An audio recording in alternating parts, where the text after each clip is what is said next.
कभी गौर किया है, स्त्री और पुरुष एक ही धरती और परिवेश में पैदा लिए, पढ़े, पले, बढ़े, सोच में इतना अंतर क्यों? उनकी संवेदनाएं, उनके सपने मानो अलग अलग ग्रहों से उतरे हों। कोई प्रेम को आंसू की नमी में देखता है तो दूसरा इसे विजय की चमकती लौ में।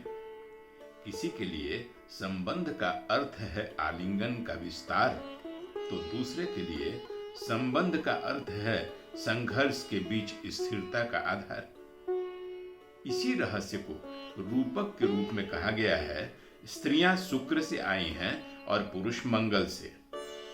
इसी विषय पर इसी शीर्षक के साथ जॉन ग्रे ने एक पुस्तक 1992 में लिखी थी, men are from Mars and women from Venus. नमस्कार, मैं गजेंद्र। अंतर यात्रा के आज की प्रस्तुति में आपका स्वागत है मित्रों। और आज हम बात करेंगे स्त्री और पुरुष की मनोवृत्तियां अलग अलग इतनी कैसे होती हैं, मानो दोनों अलग ग्रह से आए हों। सृष्टि के ये दो घटक सृजन के आधार हैं और इनके मनोवृत्तियों को भली भांति समझ के और उसे अपने व्यवहार में यदि उतार लेते हैं, संबंधों के नए शिखर प्राप्त होंगे। तो इसे समझना और समझने से ज्यादा अपने व्यवहार में उतार लेना एक नई अनुभूति होगी पूरी तरह से। तो चलिए विस्तार से समझते हैं इस सबसे कठिन रिश्ते को, स्त्रियां शुक्र से और पुरुष मार्स। शुक्र वह ग्रह है जो प्रेम, सौंदर्य, कोमलता और मधुरता का प्रतीक है। वह कला का, प्रेम का, संगीत का, भावनाओं का और आत्मा की गहराइयों का घर है। इसीलिए स्त्रियों को रूपक के रूप में वेनसियन कहा गया है, जो रिश्तों को सींचती हैं, संवेदनाओं में डूबती हैं और प्रेम को धड़कन की भाषा में पढ़ लेती हैं। दूसरी ओर मंगल ग्रह लाल अग्नि का ग्रह, युद्ध, ऊर्जा, संघर्ष और विजय का प्रतीक। यह साहस का, परिणाम का और लक्ष्य की ओर बढ़ते कदमों का घर है। यह समाधान और विजय का रस है।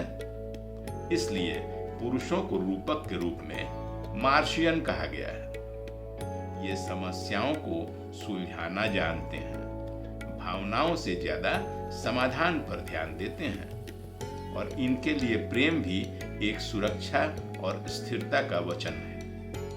मनोविज्ञान कहता है कि स्त्रियां संवाद में अधिक भावनात्मक होती हैं। उनके लिए सुनना और सुना जाना संबंधों की धड़कन है। पुरुष अक्सर समाधान केंद्रित होते हैं। वे सुनते भी हैं तो इसीलिए कि समस्या को तुरंत से सुलझा ली जाए, बिल्कुल मैकेनिकल, न कि भावनाओं को महसूस की जाए। यही कारण है कि स्त्री कहती है कि मुझे सुनो और समझो, और पुरुष कहता है कि छोड़ो छोड़ो ये सब बातें, मैं मिनट में हल कर देता हूं, समस्या ही खत्म। और यहीं से शुरू होता है संपूर्ण रिश्तों का सबसे बड़ा तनाव। चलिए दूसरे तरह से प्रस्तुत करते हैं। स्त्री जैसे नदी धीरे धीरे बहती हुई, किनारों को सींचती हुई, हर मोड़ पर नई धुन, नया संगीत, नई ताजगी। और पुरुष जैसे पर्वत, शिखर, स्थिर, ऊंचा, अडिग, जिसके लिए धारा का बहाव चुनौती भी है लेकिन सौंदर्य भी। और यही मिलन नदी और पर्वत का जमीन को संपूर्ण बनाता है।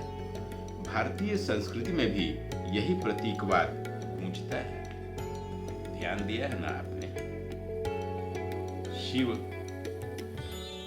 तप, शक्ति और संकल्प का प्रतीक, और शक्ति, सृजन, संवेदना और करुणा का विस्तार। जब दोनों मिल जाते हैं, समन्वित हो जाते हैं, तो एकीकृत हो जाते हैं और बनते हैं अर्धनारीश्वर, जहां स्त्री और पुरुष की मानसिक सीमाएं ही मिट जाती हैं और दोनों मिलकर गढ़ते हैं संपूर्ण शाश्वत ब्रह्मांड। आधुनिक युग की व्यवहारिकताओं पर लौट के आए तो पाते हैं कि एसिमिलेशन यहां भी शुरू हुआ है।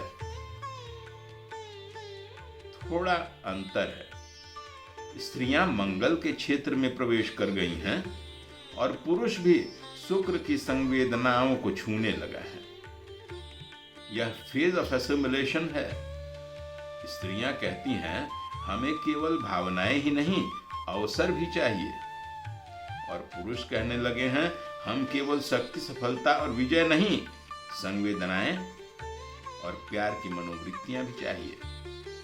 इसी कारण से रिश्तों में जटिलताएं उभरने लगी हैं, भाषाएं क्लिष्ट होने लगी हैं। लेकिन इन दोनों ग्रहों का विचरण स्थल तो एक ही है, आकाश, और सीमाएं भी एक ही, क्षितिज। तो अर्धनारीश्वर की तरह एसिमिलेशन की जरूरत है, टकराव की नहीं। पुरुष को सीखना है कि भावनाओं को सुनिए, तुरंत समाधान न थोपिए, इसकी जरूरत ही नहीं है। सामने वाली जो है वो चाहती हैं कि आप संवेदना पूर्ण मनोयोग से उनकी बातों को सुने और सहानुभूति व्यक्त करें। समाधान की जरूरत कहाँ है? आपकी मौन संवेदनशीलता ही समाधान है। इस यक्ष प्रश्न को समझना पुरुषों की नई जवाबदेही बनी है, और स्त्रियों को समझना होगा कि कभी कभी शांत संवेदनशील मौन भी प्रेम की अचूक निशानी होती है। इस तरह के अर्धनारीश्वर में जब शुक्र की संवेदनशीलता और मंगल की दृढ़ता एक साथ समाहित हो जाए तो जो बनता है वह संतुलित आनंददायी प्रेम। तो मित्रों, स्त्री और पुरुष दो ग्रह से नहीं, एक ही ग्रह पर दो मनोवृत्तियां हैं, एक प्रकाश और दूसरा ऊर्जा, एक आलिंगन है और दूसरा आश्रय। तो अगली बार कहीं आप अपने रिश्तों में उलझें तो संघर्ष नहीं, संवेदनशील आलिंगन की जरूरत है। आज के लिए इतना ही मित्रों। कैसी लगी आज के अर्धनारीश्वर की ये नई कंसेप्ट? फिर मिलते हैं। आज के लिए इतना ही। जुटे रहिए और औरों को भी जोड़ते रहिए।